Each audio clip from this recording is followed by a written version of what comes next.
Riwruok mar lakteche odok ne jatend migawo mar thieth Aden Duale kalure kod chik ma bende nogolo mondo mi kik chiw lisens ne lakteche mawuok e pinje maoko. Jatend piny Migosi William Ruto telo ne nyasi ma sidayanga okang' mar 2 kata phase 2 mar chenro mar Nyota e gwenge mag Eldoret. Machiegni nyinga Roda Udhiambo. Obila e sub-county ma Rachuonyo North ochako timo pedha ni jalupo moro ma bende noringo molal tok chuo jaherane ma jagini 44 gi pala ma otho kalure kod gwandruok e weche mag hera. Maino timore dho wath ma Doho Kanam B location e Rachuonyo North sub-county e county ma Homa Bay. Miyono ma bende oyanga nyinge kaka Evelyn Achieng' ne en jaohala e dho wadhno ma Doho. Kalure kod ruoth ma gweng'no Yona Otieno Gordon, nonro ma wiye yango ni achichno kod miyono ni kod gwandruok e weche mag hera kod mago mag familia machalni nodwa jimbore mokalo. Obila mago kwach kich nochopo kanyo mapiyo kendo tero ringre miyono e kar kano ringre jomotho ma Kendu Bay sub-county hospital mochari kirito mondo mi otimne bero. Ochopo Otieno baizari okama to gochna ge achiel kuom community member ochuo mama moro gi pala motho kanyo gi achiel kuom ng'at mibe wacho ni nodak ko. Koro kana winjo report kamano to arenga dhi e scene tayudo ka mama no nindo piny. Mama iluongo ni Evelyn Achieng' gimoro 44 years ya onyar kano to no mumena dho wath Madoho. Koro wuoyi ni be yudo ni nodak yore yani mama odak tok bich nitie udi moko tok bich gi malo to wuoyi ni odak bende bich to nyako to mama odak gi oko mar bich matin. Koro ni be nonegi by that very late evening ka be giwuotho kanyakla ka go mbaka bich ng'ato odak e bich tie to nyako to odak oko mar bich. Koro be jako ne ka giwuotho e go mbaka ka ginyiero but by saa madhi 2 kama to ma wach donjo na ni chuo ng'ane gi pala. Koro ko chuo ng'ane gi pala dhi e scene ayudo ka en ng'ama osetho nochuo kope to gi bade. Koro ka dhi e scene ayudo ka en ng'ama osetho ng'ani to nene noringo. Koro ka ng'ani noringo after 2 days to chako ayudo pala mane otiyo kochuo e wi yien malo bute just 200 meters from the scene. Riwruok mar lakteche mano KMPDU odok ne jatend migawo mar thieth Aden Duale kalure kod chik ma bende ne ogolo odiochieng' manyoro mar mondo mi kik chiw lisens manyien ni lakteche mawuok e pinje maoko kendo tiyo ute thieth mopogore pacho kae. Jagoro maduong' mar riwruogno mar KMPDU Laktar David Atela noloso e yo machalo kama. Many of these practitioners are not recruited to address the genuine skill gaps that exist in the country. Instead, they are deliberately targeted by certain private hospitals as vulnerable workforce to be exploited. By paying them wages below the stipulated SRC rates, by paying them low wages below what has been negotiated in collective bargaining agreement, these facilities have institutionalized a system we can only describe as modern-day slavery. We want to remind the employers, and this is to all the public hospitals, to all the private hospitals, to the mission hospitals that have perfected the arts of importing doctors or importing other healthcare workers. And with the same dignity that they are doing this, or the same way they're doing this, they're ensuring that they're paying them low wages. We want to give them outright, we want to tell them today that for locum rates, for the public, for the private, there are rates that are being gazetted in KMPDC from 2016. Jatend piny Migosi William Ruto telo ne nyasi ma sidayanga okang' mar 2 kata phase 2 mar chenro mar Nyota e gwenge mag Eldoret. Nyasino obagi Eldoret Sports Club karowere 50,000 dhi yudo shillings 22,000 ng'ato ka ng'ato ne chenro mage mag dongruok. Rowere mawuok e counties kaka Elgeyo Marakwet, Nandi, Trans Nzoia, Turkana kod West Pokot bende geno ni dhi yudo mendago mag Nyota. Vizuri, alafu unarudia kwa soko, kwa sababu biashara ni kujituma. Na kila mmoja wetu hapa leo, vile mmesikia waziri amesema, kila mmoja wenu hapa ataondoka na pesa yake kwa simu yake. Na ningependa kusema mambo mawili ya muhimu. Mimi kama kilomita 18 hivi kutoka hapa nilikuwa mfanyabiashara hapo as a young person. Kuku siku hiyo ilikuwa unaweza kati ya 11 shillings and 15 shillings. Leo nafikiri imefika karibu 1000. Sina hiyo. Lakini Wakati huo tulikuwa na challenge kama hii ya kwamba kupata pesa ya kuendesha biashara hiyo ni kazi ngumu. Ni mnanielewa? There is a world of a difference. Moko kuom rowere ma bende dhi yudo omenda go kwa jowetegi mondo mi oti kod omenda go e yo makare ne dongruok maggi. Let us use this money wisely. Let us not waste this money. Let us ensure that it is our goal is to grow, and let us use this money to expand our businesses, to start our businesses and grow in our future. Penda kuambia tukipata hii pesa ya Nyota tutumie vizuri. Mzazi asikudanganye, nisaidie nitarudi. Kitu kingine tusitumie kukunywa pombe. Pombe itatuharibia na tutaweza kufungua biashara.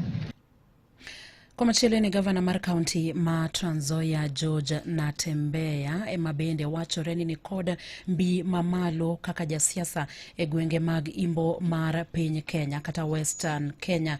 Akmaen kalure kod lipot mabende wuok kambi mabende timo nonro mano Infotrack ka Natembeya otelo ne josiasa mamoko e gwenge go mag imbo mar piny Kenya kod atamalo 50 ka iluwe kod jotend migepe Musalia Mudavadi kod atamalo 32.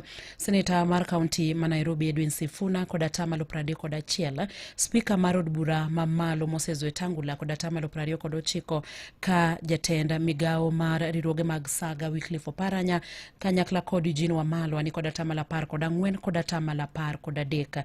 Duond bura mar ODM bende makoro wachore ni kod mbi mapek gi atamalo 25 e pacho kae ka duond bura mar UDA luwe kod atamalo 20. Duond bura mar DCP luwe kod atamalo 7. Ford Kenya en atamalo 4. Jogo mabende iwacho ni dwaro laro koma mar jatend piny e higa mar 2027. Jatend piny masani William Ruto ema bende otelonegi kod atamalo 25. Fred Matiang'i luwe kod atamalo 15. George Natembeya luwe kod atamalo 13 kaka Kalonzo Musyoka to luwe kod atamalo 8. Mago nonro mabende wuok kambi mabende timo nonro e pacho kae mano kambi mar Infotrack. Kawadhi nyime eni mana en jaod bura ma Kadara Ruben Ndolo koro kwayo jatend piny migosi William Ruto mondo miyo riwre kod duond bura mar ODM ne ikruok ne yiero mar higa mar 2027 ne oloso e yo machalo kama. Ruto was just a member, founder member, and it's me and the late Kaiseri, General Kaiseri, who convinced him that he can go for nominations with Raila, Mudavadi, Balala, and Joe Nyaga. And he agreed. Lakini akawa namba 3. Raila alikuwa namba 1, Mudavadi akawa namba 2, William akawa namba 3, namba 4 akawa Joe Nyaga. Balala alitoka mapema. Kama yeye vile alisema anataka kusaidia ODM, hata kubali ODM ikufe, basi akuje kwa ODM vile tulianza na yeye. Akuje wewe William, kuja kwa ODM, kwa sababu nyinyi kama mnacheza mnataka kugawa watu wetu kwa sababu mcontrol vitu zingine, hatutakubali. Hii hatutaki uongo tena, tumechoka na uongo. We don't want lies. Vunja hiyo UDA, sio ODM wavunje.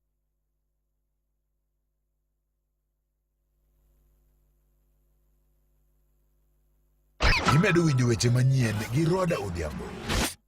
Wadhi kaunti ma Siaya kama wayudo ni jopuonjre skul primar Manyonge e sub county ma Bondo oyudo taulo mag ria kod lewni maiye mai en achiel kuom yore mag jiwo nyithindo manyiri e kinde magineno malo kendo giyudo thuolo mar dhi skul e kindego maonge luoro moro amora. Koke kaunti ma Siaya, George Amulo miyo waler mathoth ewi wachni. Kendo no motelie gi nyadendi Lydia Kinyokola nochiwo taulo mag ria pakede 10 ne jopuonjre duto manyiri moro ka moro e skul ma Manyonge kuno, ka bende ne giyudo lewni ma iye nyaka jopuonjre ma yawuoyi e chenro no ma Lydia wacho ni geto jiwo yore mag somo e gwenge go. Maiga mar koro mar 4 ka kelo ne nyithindo gi pads, nyiri yudo pads to giyudo gi pants, to jowuoyi amiyo boxers nikech jowuoyi bok wadwa ni wawe chien. To ma en mana ni jiwogi e yore gi mag somo mar ni gibedo jok mani thuolo e klas. Sana nyiri ndalo ma gidhi e dwe gibedo jok mani thuolo e klas kendo ginyalo concentrate kata ka jopuonje puonjogi. Nitie dweche ma gikoso biro e skul nikech gionge pads, ok gin comfortable, jowetegi nyierogi. Koro mondo igol wich kuot no, naneno ni gima kama ka timo to bo jiwogi mondo gibed e skul kendo gisom chakre dwe mokwongo nyaka gitiek oywak ni sir ma piny owacho osebedo ka chiwo ne sikunde mek taulo mag riago okor osebedo ka oromo ka koro tielo dwaro manitie mondo jiw chenro ma kamano ka jonyuol bende ojiwo mondo ne ni okawo ting' margi kaka owinjore. Wan jonyuol wan ema nyaka warit nyithindwa. Koro in ka janyuol ne ni ng'iewo ne nyathi ma nyako pads mabe obedo comfortable kata en dala kata en e skul nyako ka nyako nyaka bed thuolo mondo gibed bende gi sungruok. To bende akwayo government, ang'eyo ni usebedo kukonyo lakini konyo muketo ok rom kaka japuonj wacho ni mana ndalo ikelo negi adek kende dweche adek. Koro wambe ka kwakonyo ka society agombo ni government bende oteme ochor lwetgi uteme mondo pads ochope ne local schools gi mondo gin be nyithindo gi oyude kony mondo gibed e skul. Koro kwambe waboneno results maber mawuok kuom nyithindo. Magi wacho ka Meldon Oginga ma en japuonj ma Manyonge Comprehensive School kuno oyango ni en adieri ni wach koso taulo mag ria thoro rocho sob jopuonjre. Agoyo erokamano ne Lydia and Partners ne kony ma gikelonwa kawuono. Wamor kendo nyithindo mor. Pads mumiyoga pargi dhi konyonwa nyithindo for the whole year kendo an gadier nyithindo biro bedo e skul ok wabiro bedo gi shida mar nyathi koso biro skul nikech okoso pad. Koso pads miyo nyathi bedo chien gi syllabus kendo mana affecte e sombe. Koro wagoyo erokamano ne the partner for the support. Korka koreto ofisa maduong' ka bad migawo mar somo e kaunti ma Siaya migosi Richard Ogeda bende opuoyo chenrono mowacho ni biro konyo mokalo ahinya to e duoko chien wach iye ma ohiu to kod midhiero mar weyo skul e kore. Gima bende chendo ahinya e weche mag sanitary pads gi nyithindo manyirigi yot ahinya mondo wuondgi oko kacha gi vijende manyalo miyogi pesa matin. Koro sama kijendegi wuondogi gi pesni matindo oko kanyo yot mondo gigam ich mamiyo giweyo skul. Koro miyo initiative lani is very good kendo anyalo mana encourage jowa manyalo bedo gi yuto moro matin e skundewa man chien e lagi mondo gipare mondo gikelo ne gik machalo kama. Ne Radio Ramogi e kaunti ma Siaya, an George Amolo. Mane mabendo kelo wae giko mag weche manyien e yorno mar adimba gi lak seche gitu mag thund weche mabende ne waikoni. Obila sub-county ma Rachuonyo North ochako timo pedha ne jalupo moro mane oringo molal tok chuo jaherane ma jahigni 44 gi pala ma otho. Riwruok mar lakteche odok ne jatend migawo mar thieth Aden Duale kaluwore kod chik ma bende nogolo mondo mi kik chiw laisens ne lakteche mawuok e pinje maoko matiyo ute thieth mopogore pacho kae. Jatend piny migosi William Ruto telo ne nyasi ma sidayanga okang' mar 2 kata phase 2 mar chenro mar nyota e gwenge mag Eldoret. Watude koromo saa 8 kod saa 9 ne weche manyien e yo machuok to koromo kanyo saa 10 ne mago matuch e kor gwenge.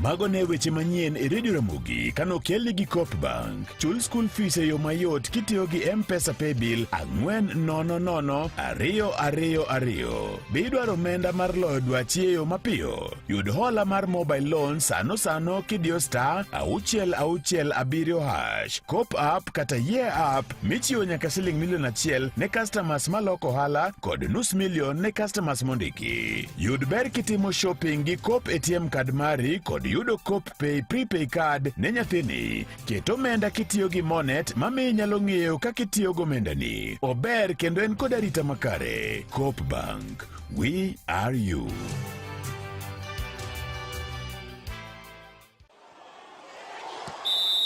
Weche tuke e Radio Ramogi. Weche mag tuke ne klab mar Kenya Police Bullets manie lig mar Wakeini ma pacho ka oidho nyaka e thuolo mokwongo e lig no abang' yudo point manono dichieng' manyoro to ka tim mar Kisped Queens nyore mchope pap e tugo manyowinjorego e paw tuke ma Police Sacco e boma ma Nairobi. Point adekgo oketo gi malo ma lig ka koro gin gi point 22 ma en point achiel mbele mar Vihiga Queens manie thuolo mar 2 eka Ulinzi Starlets, Trinity Starlets gi Kayole Starlets oloro thuolo 5 mabeyo gi point 20 kod 26 kaluwore kamano. Joloch nyading'wen Vihiga Queens korka korgi nochopo e rang'iny mar thuolo mar ariyo atok ka ne giyudo loch mar gol 1-0 mane gilogo tim mar Madira Soccer Assassins e paw tuke ma Moi Stadium Kisumu, gol ma bende nologi jatugo Irene Madalina. Lig no biro dhi nyime gi kodira ni eri ka chieng' Jumamos Trinity Starlets biro rakore gi Gideon Starlets e paw tuke ma Komboni Polytechnic, ka e thuolo mar Jumapil tim Mazetex Sparks biro rakore gi Kayole Starlets e paw tuke Mazetek University Mang'u, eka Kenya Police Bullets biro rakore gi Madira Soccer Assassins e paw tuke ma Momboha. Kisumu All Starlets biro tugo gi tim mar Vihiga Queens e paw tuke ma Moi Kisumu, e seche ma bende Kibera Soccer Women bende biro rakore gi Kispet Queens e paw tuke ma Maritz University. Komachielo bende en ni seche gi eki ma tuke osechopo rang'iny mar robo final mag laro simbo mar Afrika, wamenyo tim mar Mali ma bende biro gocho gi tim mar Senegal. Mali osetugo tuke adek e boma ma Casablanca, ka koro nyaka sani giselo tuke ariyo mag grup kaeto ologi tugo achiel, kaso koro sani eri giyudo thuolo ma dhi rakore gi tim nero ma Senegal. Ma eri thuolo mar ariyo ma timbego dhi rado e AFCON, nikech e thuolo mokwongo ne girado higa mar 2004 kama ne gidhi amodhi mar gol 1-1, eka Mali ema nokwongo yudo gol kokalo kuom Traore Dramane e dakika ma 34, kaeto Senegal nodogo luoko gol nero kokalo kuom Habib Beye mana dakika mogik ma tugo. Timbe ariyo go duto noyudo thuolo ma dhi e robo final mar 2004 ma bende nopangi e grup achiel manen grup B. Kata kamano Mali notieko kaka joloch e grup no, ka Senegal notieko e thuolo mar ariyo kane iluwe gi Kenya gi Burkina Faso. Kaeto weche mamoko en ni kocha ma kojolo mar Manchester United Darren Fletcher sani koro wacho ni en gi geno ni gonde ariyo manyolo gi jatugo Benjamin Seko biro miyo jatugo nero mijing'o, kendo biro bedo ja Slovenia mokwongo tiyo matek mokalo ne tim nero mar Manchester United e paw tuke ma Old Trafford. Seko nosemana loyo gonde ariyo kende kokwalo kuom tuke 17 manosetugo ne tim nero mar Manchester United nyaka nowuok e tim mar RB Leipzig mar piny Germany. To kata kamano odiechieng' manyoro nyolo gonde ariyo. Jatugo nero ma jagni 22 ne olo gonde ariyo odiechieng' nero manyoro, e seche ma bende nye gichomo ka gima gidhi wito point atok ka tim mar Burnley nyokwongo loyo, to Manchester United no achien matugo norumo modhi 2-2. Magi weche tuke, nyinga Milton Ochieng'. Awinjo weche tuke e Radio Ramogi, kar chuny jaluo.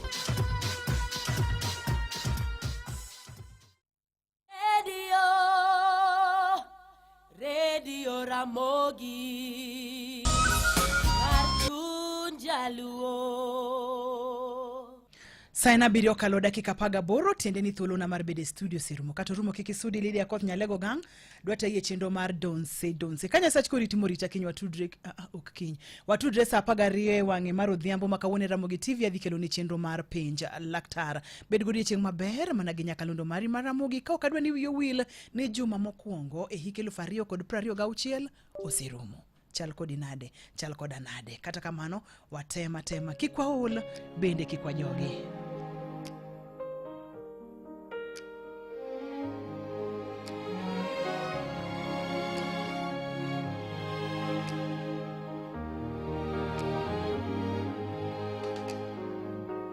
Wewe ni sababu ya maisha yetu, wewe ni sababu ya uzima wetu, unastahili kuabudiwa, unastahili. Wewe ni sababu ya maisha yetu, wewe ni sababu ya amani yetu, unastahili kuabudiwa, unastahili. Wewe ni sababu ya maisha yangu, wewe ni sababu ya ulinzi juu yangu, unastahili kuabudiwa, unastahili. Wewe ni sababu ya maisha yetu,